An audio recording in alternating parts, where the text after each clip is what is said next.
avec la radio, c'est plus facile d'éduquer toute une communauté. Tout d'abord, il faut savoir identifier ce que tu aimes. Oui, partout on a des défis, mais c'est à nous de voir comment surmonter ces défis. Dans le journalisme surtout, les médias veulent beaucoup plus recruter des femmes. Et donc, c'est une opportunité pour toutes les femmes de ces contrées à emboîter ces métiers. Dans le monde actuel, nous tous, nous devons apporter notre part pour le développement de notre communauté.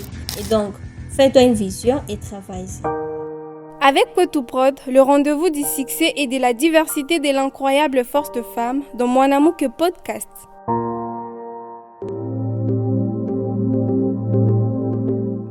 Hey, je suis Rose Mbamboukaloume, je suis rédactrice à chef au sein de la radio-télévision bilingue, une radio appartenant à l'Université chrétienne bilingue du Congo.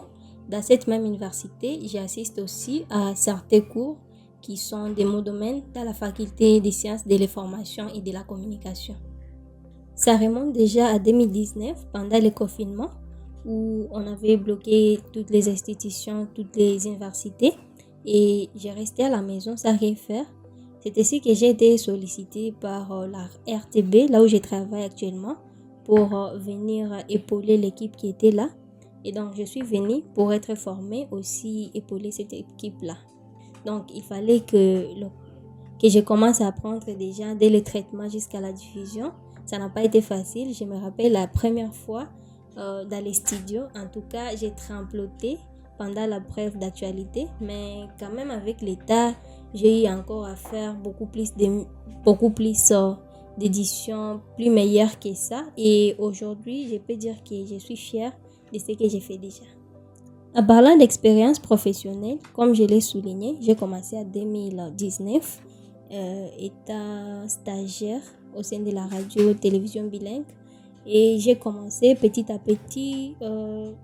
À l'époque, j'étais à première licence dans la faculté des sciences de l'information dans cette université et après cela, je suis partie au sein de la vente de l'ICG à Butembo pour un autre stage, là où j'ai encore acquis beaucoup d'expérience. Je suis revenue. Pendant que j'étais en train d'étudier, j'ai continué encore à apprendre dans la RTB où j'ai acquis vraiment beaucoup de choses. Et à part ça, j'ai aussi commencé à suivre certaines personnalités sur les réseaux sociaux, aussi dans d'autres médias pour apprendre d'eux. Et à part ça, quand j'ai fini mes études, j'ai été retenue au sein de la RTB comme stagiaire. J'ai fait une année là-bas dans mon stage professionnel. C'est après cela que j'ai été retenue comme rédactrice à chef dans cette même radio. Dans ce métier, il y a trop de défis. En premier lieu, il y a certaines personnes que tu peux rencontrer et quand la personne voit que tu es une femme, elle va penser que tu es là juste pour passer l'état et elle ne saura pas que tu as une vision à accomplir dans ces métiers-là. Et donc, nous sommes négligés à quelque part parce que tu es là juste pour passer des totas. D'ailleurs, quelqu'un il va te dire, bon, tu es engagé, tu travailles, tu vas faire quoi de l'argent? Donc, tu n'as rien à faire avec la somme que tu auras dans ces métiers. Alors que tu as une vision que tu t'es fixée et que tu te dois d'atteindre. À part ça, il y a d'autres parts où, parce que tu es femme, tu vas trouver des avances par-ci, par-là. Oui, c'est pas mauvais, mais il y a certaines personnes qui vont te montrer que c'est juste parce que tu es une femme que je t'approche ou quelqu'un qui va venir impoliment, en fait. Donc, tu vois que la personne te fait des avances, mais ne te respecte pas. Bon, tu vas encaisser. À part ça, il y a aussi la gestion du temps. Parce qu'on doit être partagé entre les métiers, on est partagé entre la famille et aussi on a besoin de beaucoup plus apprendre. Mais il y a l'État qui nous bloque.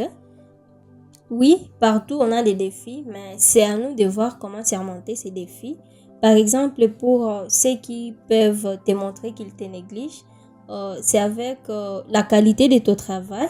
Tu donnes un silence à la personne, mais en voyant la qualité de ton travail, au fur et à mesure du temps, la personne, tu verras que la personne vient de te respecter. Il y a aussi la gestion du temps. On fait de notre mieux pour gérer l'état, savoir que faire quand et donc savoir répartir les tâches avec l'état qu'on a. Parvenir à être rédactrice à chef dans un média, surtout une radio appartenant à une université, c'est pas facile. Ça veut dire qu'il y a ceux qui m'ont fait confiance et donc ils ont vu la qualité de mon travail pendant que je faisais les stages professionnels et ils ont jugé de me faire confiance et à me mettre à ces postes-là.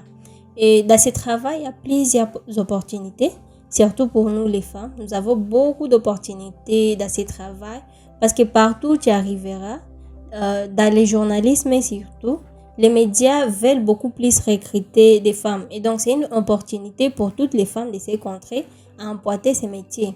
Parce qu'il y a beaucoup à gagner dans ce travail, parce qu'on est rémunéré et on est recherché un peu partout. Et aussi, dans ce même travail, on arrive à rencontrer plusieurs personnalités, des grandes personnalités qu'on ne pouvait même pas passer à rencontrer. Mais avec ce travail, tu vas te voir face à face avec des grandes autorités avec lesquelles tu vas échanger. Tu vas aussi partager tes idées, tu vas aussi partager les défis que tu vois dans la communauté. C'est vraiment une opportunité énorme qui est dans ces métiers. Il y a aussi, on arrive à gagner la vie dans ces métiers. Donc, on est rémunéré grâce à ce qu'on fait dans le journalisme. En parlant de ma motivation dans ces métiers, j'ai toujours eu envie de parler pour ceux qui n'arrivent pas à parler ce qui est dans leur cœur. Et donc, ma plus grande motivation, c'est parler pour les savoir. Et à part ça, c'est parce que je me suis dit qu'avec la radio, c'est plus facile d'éduquer toute une communauté. Et donc, au travers de la radio, je me dis que je peux arriver à changer des défis en opportunités, surtout pour la jeunesse, et donc éduquer la communauté au travers des voix des ondes. Dans ce domaine, il y a beaucoup de succès que j'ai connus. D'abord, je peux dire mon niveau que j'ai actuellement. Pour moi, c'est une très grande réussite. Et arriver là où je suis, c'est une très grande réussite aussi. Et à part ça, il y a un autre côté. C'est lorsque j'initie aussi les étudiants à venir emboîter cette profession. Et donc, dans la pratique, quand je les dirige, et pour moi, c'est une fierté. Même si nous sommes encore dans le parcours de là où nous visons atteindre, mais déjà arriver à ce niveau, c'est pas juste notre effort personnel.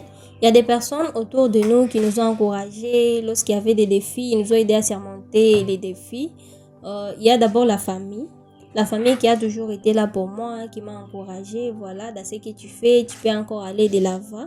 Et c'était vraiment une très grande motivation. Il y a des grands frères, des grandes sœurs, les parents qui m'encouragent toujours. Et ça, c'est une motivation parce qu'il arrive des fois où tu te dis, en tout cas, c'est très difficile. Je pense qu'il faut abandonner. Mais à partager avec ton entourage, tu te dis, il ne faut pas que j'abandonne, il faut que je parte de l'avant. À part ça, il y a des amis, il y a des camarades. Les camarades avec qui on a passé nos 4 ans à l'ICBC, qui nous ont vraiment encouragés. Quelque part, tu peux même te sous-estimer, mais tu vois la valeur que la personne qui est à côté te donne, ça t'encourage. Je peux citer par exemple le Dr Sam. Parfois même, il vient avec quelque chose à réaliser. Toi-même, tu te dis, ça c'est peu difficile, mais il te dit, j'ai besoin de services, est-ce que tu peux faire ça et ça? Et tu te dis, si cette personne m'a fait confiance, pourquoi ne pas oser? Et puis tu vas oser. La personne va venir avec des remarques et va t'encourager et ça, c'est une très grande motivation. À part ça, il y a aussi certaines personnes du domaine. Localement, on peut citer Diane Kianka qui me montrait toujours la voie à suivre. Tu vois, pour tel reportage, il faut procéder comme ça et c'est là. Et cela me motive et ça m'encourage. Il y a aussi d'autres médias que je suis, comme Radio Okapi, France 24. Et en voyant ça, tu te dis, en tout cas, il faut que je puisse atteindre ces niveaux. Et c'est une source de motivation parce que tu es en train de travailler petit à petit pour atteindre ces niveaux. Il y a aussi des collègues de travail qui nous encouragent. Il y a Moïse Moïsa, Eric Capitula, Jonathan Feni, Zimbabwe, Madame Adèle. Et donc, il y a certaines choses que tu peux faire. Toi, tu te limites seulement à faire la chose. Mais à un moment, tu vas voir quelqu'un venir t'encourager et te donner les remarques. Ça t'encourage d'aller encore beaucoup plus de l'avant. Dans l'avenir, je voudrais que ma voix puisse être écoutée encore plus loin que ça l'est sur le plan national, international, pourquoi pas à l'échelle mondiale. Et surtout à travers la nouvelle technologie de l'information et de la communication, je voudrais que ma voix puisse se faire entendre partout dans le monde pour informer de ce qui se passe ici chez nous et aussi éduquer la jeunesse mondiale. Et à part ça, je voudrais aussi me connecter surtout avec les médias internationaux pour qu'à travers de ces médias, je puisse aussi attendre la voix d'ici chez nous. Que je puisse relayer ça au travers tout le monde entier. Je voudrais m'adresser à toi, une fille, une femme qui te sous-estime encore. Je voudrais te dire que tu es capable. Tout d'abord, il faut savoir identifier ce que tu aimes. Il faut savoir que personnellement, quand je fais ça, en tout cas, je me sens dans mon bain et travailler sur ces points. Oui, ça peut être dire, c'est pas que une fois tu te dis j'aime peut-être le journalisme et que ça sera facile à toi, non. Ça sera dur, mais il faut s'y donner, il faut avoir du courage et avoir l'état d'expérimenter tes compétences parce que tu vas y arriver. C'est pas parce que tu es femme que tu es incapable ou c'est pas parce que tu es femme que tu ne peux pas atteindre ton objectif. Il faut travailler durement parce que dans le monde actuel, nous tous, nous devons apporter notre part pour le développement de notre communauté. Notre communauté ne va pas se développer seulement avec les hommes ou seulement avec une couche de la population. Partout où nous sommes, peu importe notre rang, peu importe notre niveau d'études, peu importe nos capacités, nous devons aussi fournir nos efforts pour le développement de notre communauté. Et donc, toi, femme qui reste encore là, les bras croisés, je t'encourage à t'élever et commencer à travailler sur ta vision parce que un jour, tu vas accomplir des grandes choses que tu ne pensais même pas qu'un jour tu pouvais réaliser. Personnellement, quand j'étais encore petite, je ne pouvais pas penser que je pouvais bien m'exprimer à la radio et que les gens pouvaient aimer. Et la première fois, ça n'a pas été facile. J'ai trampoté, j'ai hésité. Mais j'ai travaillé avec l'État et je suis là où je suis aujourd'hui et je continue à travailler pour que je puisse atteindre ma vision demain. Et donc, fais-toi une vision et travaille-y. Go2Prod est une agence de communication et a une vision qui vise à développer notre région. Et donc, je vous invite à venir consommer les services de communication de Go2Prod parce que Go2Prod, c'est une agence qui vise la qualité. Et donc, venez nombreux consommer les services de Go2Prod parce que vous ne serez jamais déçus.